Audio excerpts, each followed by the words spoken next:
Hello and welcome to another panel discussion with New Catholic Generation. I am David from Catholic Contrast, joined by Renee from Reborn Pure, Ned from Parables of the Film Industry, Tatiana from Surrender the Brownies, and Joseph, the Catholic Apologist. Our first ever 5-person panel and 3-camera panel. You can see all of us at once. I'm stuck next to these Wait, goons. everybody. And he's sick. Yeah. So today we will be discussing Ben-Hur, the 1959 version. We finally watched it about 2 weeks ago, and then it took us a bit to get all 5 of our schedules matched up so that we can finally be here to discuss it. Hashtag college. All right, so what did you guys think? I thought it was bloody amazing, in all honesty. Emphasis on the blood, no. I thought it was really well done. I'm a huge fan of older movies and stuff, and I like the scale and the scope of the movie was tremendous. It really brought you into that time period, and it was just very well done. Acting was amazing. Sets were mind blowing. Everything was just absolutely fantastic. I saw the movie for the first time when I was 3. I've been watching it yearly ever since. It is my favorite. Charlton Heston is my absolute #1 bae. I'm sorry, boyfriend, if you're watching this. But, yeah. I started off watching the movie, and I was kind of like, that could have been better done. The newer one did this part better. But as the movie went along, I turned out to really, really enjoy it and think that they did a lot of things better in the older one than they did the newer one. In fact, I noticed things in the newer one that I hadn't noticed in the newer one when I first saw it until I watched the older one. So I really liked it overall. We'll probably rate this one high and actually bring down my rating a little bit from the other one after seeing this one. As well you should. Oh, it's definitely a movie worthy of its title, its long-standing popularity, and I loved how the new movie expands on things that are only touched on in the old movie or aren't even in the old movie, but the old movie then again has things that the new movie did not. But I thought that 2 of these movies put together told a more complete story overall, so to see both the new and the old I would recommend to do, but the old one is definitely fabulous, especially for the time they made this movie. How they went all out and spent that much money and that much talent and skill was really impressive to see.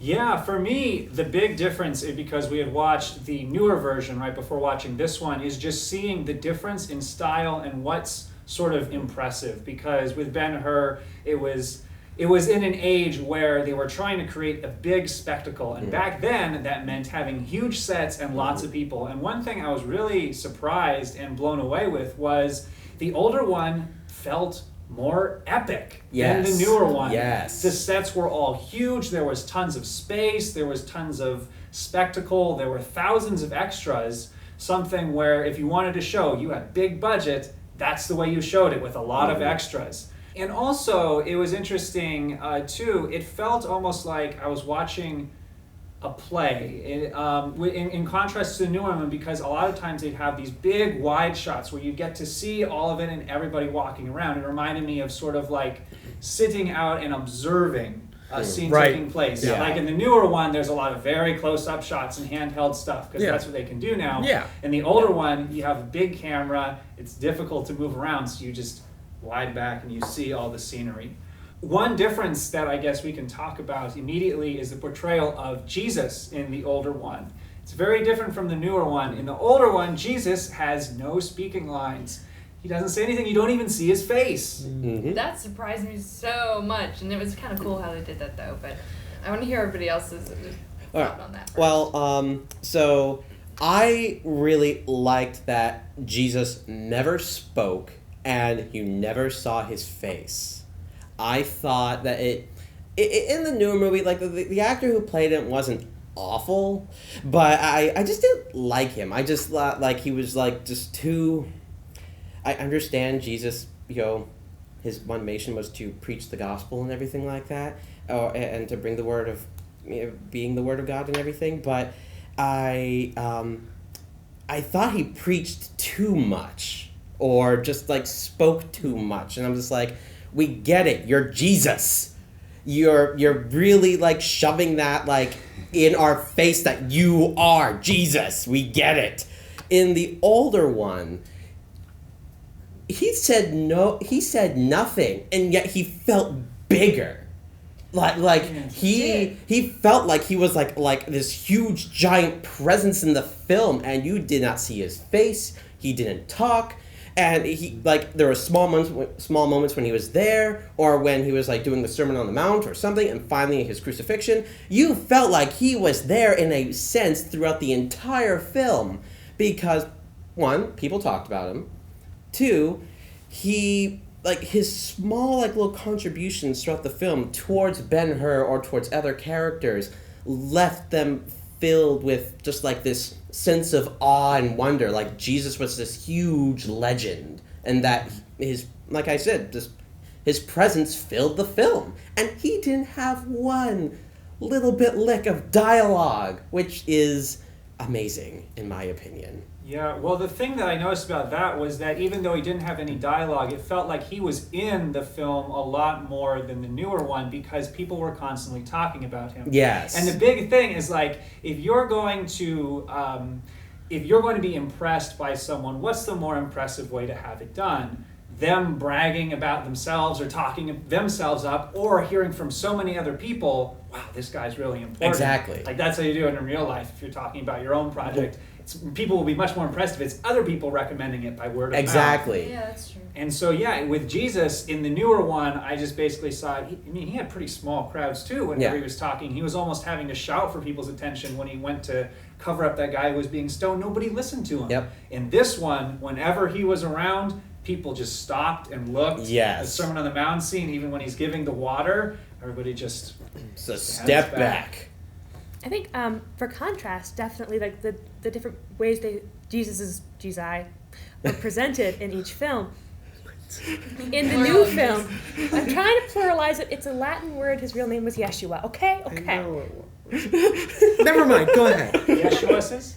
The Yeshuists. Yahweh's. Continue. No way. Stop this.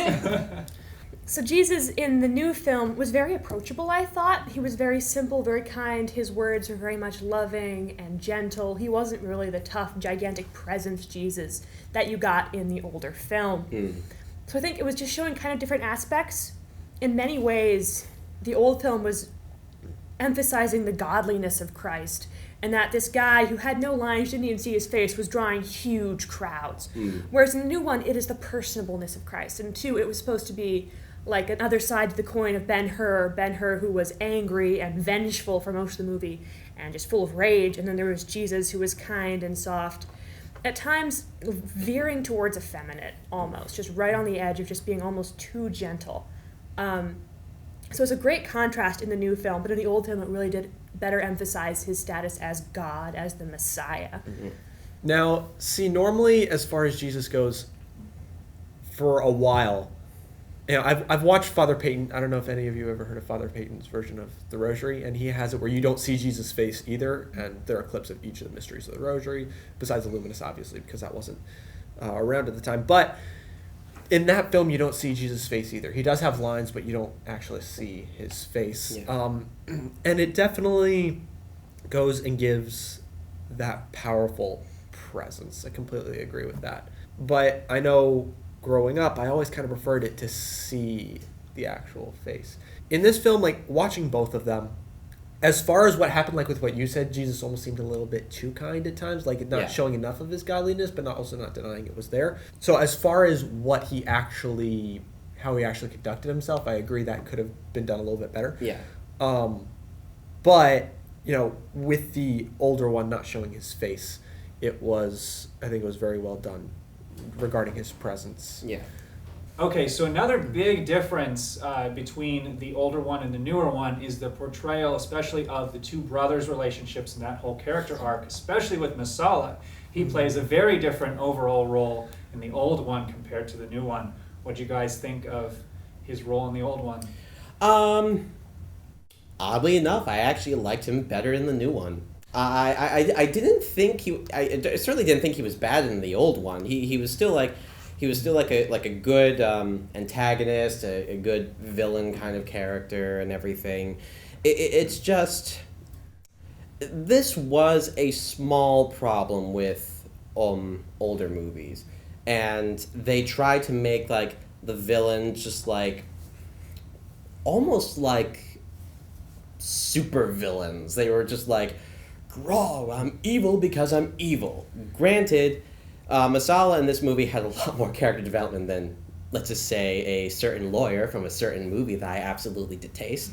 But I'm the kind of person who likes to identify with my villains to a certain extent. Like That makes a lot of sense. Like the Joker and Jason Voorhees. Like the Joker, Jason Voorhees. But I kind of getting a little bit serious, but like Darth Vader. He's actually like one of the most like terrifying villain. But yet you actually start to identify with him a little bit because you realize, like Star Wars fans, yes, the prequels exist, okay? And like you realize that you're going through this journey of Anakin turned to the dark side for love because he wanted to save his wife.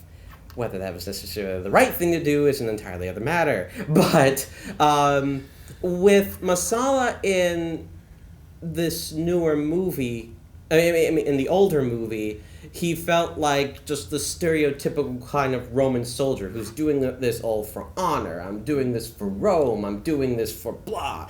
And with Masala in the newer movie, you truly felt like lots of like pain in the actions that he was doing against his brother, against Ben-Hur.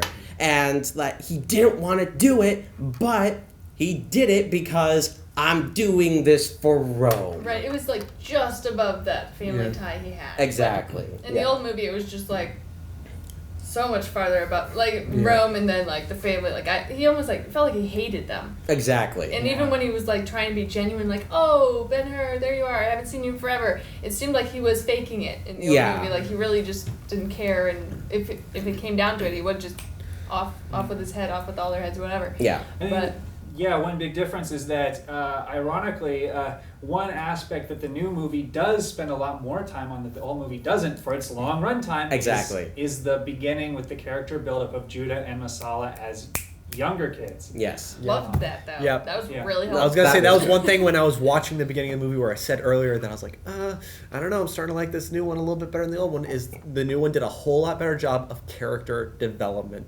and showing that people aren't bad just to be bad. They do things for a reason, and you have to be able to understand that if you want to communicate with them. You can't just be like, "You are all evil people, and what's wrong with you? Like you are absolutely," you have to understand something before you just go gang-ho right into it. Yeah. And that was better done in the newer one. Yeah, I think the difference was they went with, really the new one has two protagonists. Judah Ben-Hur and Masala are both sort of like the protagonists. They both have to overcome something at the end. They both have a character arc. In the older one, Judah Ben-Hur is the main character. Right. And it's his struggle, especially at the end, that is the struggle, whether he's going to be bad or good. Even at one point, one of his relatives says, I think it's his wife, he says, "You're turning into Masala," and that's like seen as the biggest insult. Masala just portrays the role of evil, and he ends up, spoiler alert, dying evil, and that's just where he ends. So he has a more simple role in the older one. Yes. He's generic bad guy. Yes. Yeah. Though too, like on the topic of character development, I think actually I prefer the character development of Judah himself in the old version, because in the new version, one thing I didn't like when he was a galley slave is he killed the master of the boat. And in the old one and in the book, he actually became that guy's adopted son after saving his life. So I get that in the new movie he was trying to be like, look how angry and evil Ben-Hur's become. As I said, he's Batman Ben-Hur. Yes. That actually ties into one of the really big reasons that I ended up liking the old one a little bit better than the newer one, was because in the older one, by making Ben-Hur, he's a slave, but he's trying to stay strong through the whole thing. It teaches a lesson, whereas the other one, it has him, understandable why he would even be like, "Oh, I'm so mad and angry at the world." Not that it wasn't understandable, but like, you still do the right thing no matter what. And the old one emphasized that more with, Ben-Hur going through all these things, but still going and just like saving this guy's life and then doing all these. that spoke a better message to it. Not that the new one necessarily tried to be like, oh, it's okay to do the wrong thing for right reasons, or not that it tried to do that, but the importance of teaching as many lessons as possible was very good and done far better in the older one. One other thing that made a little bit more sense to me in the old one is indeed when you were talking about where he gets adopted as a son, and that whole sequence is very long in the older version, and it's very grand, grand in scale, and shows him even meeting the emperor in that enormous scene with the parade. It's the spectacle. It's very huge, and it makes more sense that Judah Ben-Hur is actually like he's legitimized as a Roman citizen, and they're not out for his head anymore. In the newer one, it felt like, wait, even if he's under the leadership of this guy, wouldn't as soon as they see him, like immediately arrest him and take him again? Yeah. It was just sort of weird. In this one, in the older one, I definitely thought it was well done when Judah and Messiah saw each other for the first time. Made more sense, and it was very awkward. Oh, that was very awkward. You tried to kill me and you set me into slavery. That's great. Hey guys. And now I'm your peer again. Hey. I keep going back and forth between the relationship between the two in both of these movies. Like I have to say I probably prefer the new one, but in the story-driven movie, the relationship in the old one is a little bit better because it just it's an epic. The moments like when Ben-Hur goes to meet Masala, and Masala's just like, oh crap, you're back, this is awkward, kind of thing. And in the new one, he doesn't see him until no, that's a lie. He doesn't see him. He sees him at one point when they're in the old house. But then again, that's not a really awkward moment. It's like, oh, holy crap, he's back. I have to go meet him, kind of thing. And it doesn't feel like a terrifying moment for the villain. It just feels like, oh, a ghost from my past is back, and I feel like I have to go take care of that, kind of thing. Oh. Yeah, awkward. Not like the, oh my gosh, awkward. But, you have something to say? Nope. Oh. I think next we should talk about how the ending went, because that was one of our big problems with okay. the other one. Yeah, it was. the ending was very different. Yes. I liked it more in the old one. Well, one immediate difference is that the chariot race is much closer to the end in the newer one. The chariot race, there's still about an hour of the movie left. I think that's important though, because in the end, the chariot race is not the climax of Judah's life. No. It's not about whether or not he wins the race. It's about whether or not God wins his soul. Yeah. Yes. Oh, that is so true. There was definitely that makes so much sense. Why Exactly. the race towards the end of the new movie, because it was all about the famous chariot racing scene, and everyone's looking forward to the remake of that scene. So that's what the whole movie was building up to. Yeah. It kind of did feel that way. Yeah, I agree. It felt like there was, once again, this movie is far more character, it has a lot more character development for Ben-Hur. And the fact that the race came basically just a little bit after the intermission, and then there's this whole other big part of the movie after the race, it shows more of Ben-Hur's character development and how he's dealing with winning the race and how he feels like, do you know what, this felt like it was all for naught. I really feel like I didn't accomplish anything. Masala just died. Masala just dies. That's the one thing I love about the older one compared to the new one. The older one felt like this is what life is. Yes, God does perform miracles, but life is still life. You can still screw up and have a lot of bad things happen to you, and you can lose people who are close to you who all of a sudden became your mortal enemies, basically. In the new one, it just felt like, okay, I won the race. Okay, Jesus Christ died for me. Okay, I'm letting go of my anger. Oh, I should go free my brother. And pop music song. Oh, pop music song. It was really the rushed. rain, It felt rushed. And then once again, going back to the old review, it felt too nicely wrapped in a bow. In the new one, it felt like Ben-Hur has dealt with the consequences of his actions. He has dealt with what revenge can truly lead you to, and he learned his lesson, and then he turned to God, and then everything turned out to at least a certain extent okay, but he still learned something. So that's the old one. Yeah. And that's the old Yeah, one. okay. I think they also portray a lot better in the old one the whole leprosy, the colony. Oh, yeah. The new Wait, one, sorry it was about just that, like yeah. it looked like a super low budget made for TV movie set. It was Yeah. just a few little shacks. In this one, it was like a full ditch, and then you Yeah. saw the whole Like what it thing. actually Super was. interesting, because Yeah. I never knew what to think about. Like, okay, they put lepers outside the town, like where and how? They just in a And big that's circle, legitimately like, what they did. They put Yeah. them in like big pits Yep. and big caves, Like, and I they just didn't even- throw all the sick people in there. Even people who weren't really sick and just had bad acne would be thrown in there, and then they would get sick. oh, that is so, So it's sad. just this place Yeah, of it's very sad. despair and betrayal and anger and just anguish. I think the old movie really got just this beautiful scene of just the bleak, dark cave and Ben-Hur going in to find his sister and turning over all these bodies and looking for her in the midst of all this suffering and just human agony. Mm. Yes, and also the ancient idea of honor and death and stuff was in there. Like, don't let Ben-Hur remember us as we were. Like, don't let him see us like this. You know, you go back to the not only mythology but just ancient stories about where people were like, oh, I messed up. That's the end of the line. I'm gonna, go die now or whatever, and just get rid of me from here because I failed.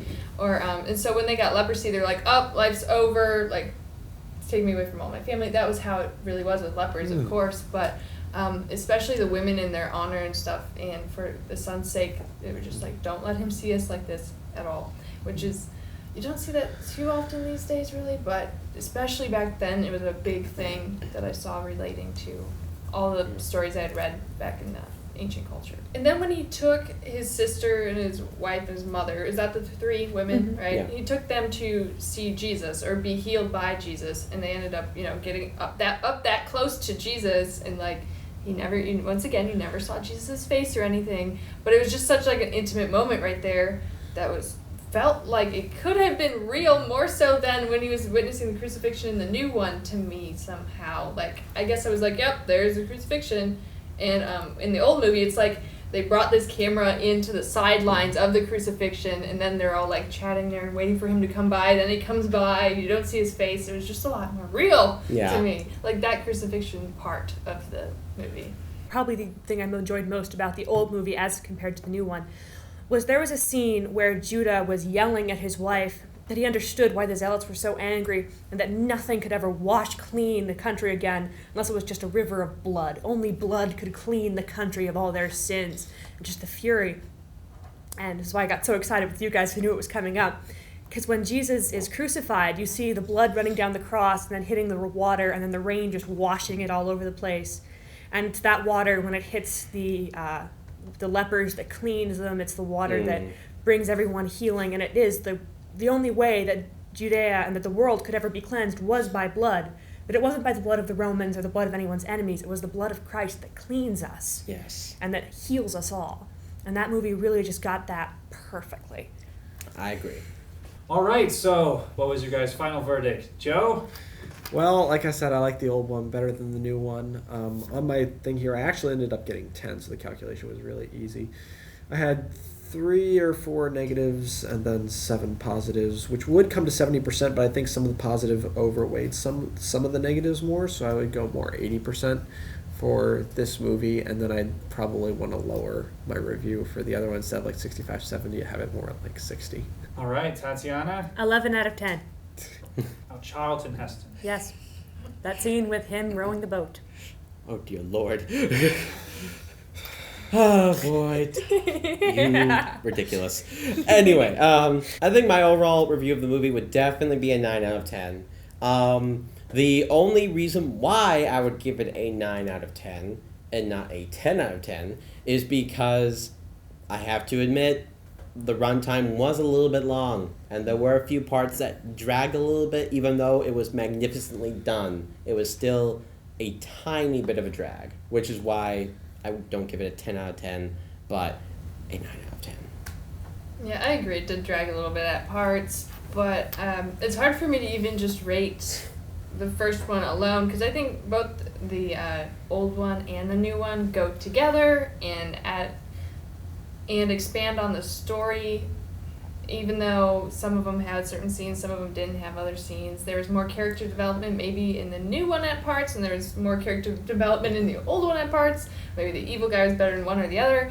But I think together, it makes the whole story make sense together with both those movies. So, but if you're standing in the store and you see both of them and you're like, which one should I get?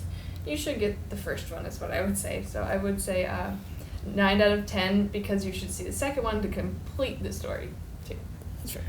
Yeah, well, going in, I was interested to see if it would be a similar situation that I had with the Last Airbender movie, where I saw the Last Airbender before seeing the original Avatar series, and I didn't think the movie was that bad. I mean, the acting is certainly bad, but the effects were cool and the story was pretty cool, and the mythology and the world building was all very nice. That's a little fair. But then when I watched the original series, I was like, oh my gosh, I totally understand why everybody hates it. Because the original is so much better in every single way. And so I was wondering, because we reviewed the newer movie first, if we would have a similar situation watching the old one. Didn't quite have that. No, Definitely not. No. The new one is not garbage. No, the new no. one Yeah, definitely is not. a decent Definitely not. movie. However, the old one is far more epic and far more impressive just from a visual filmmaking standpoint. And so, as Renee said, if you can only watch one, definitely the older one is the one to go with. And Yes. I would rate it 9 out of 10 as well. Yeah. Wow, I had the lowest rating and I still liked it a lot.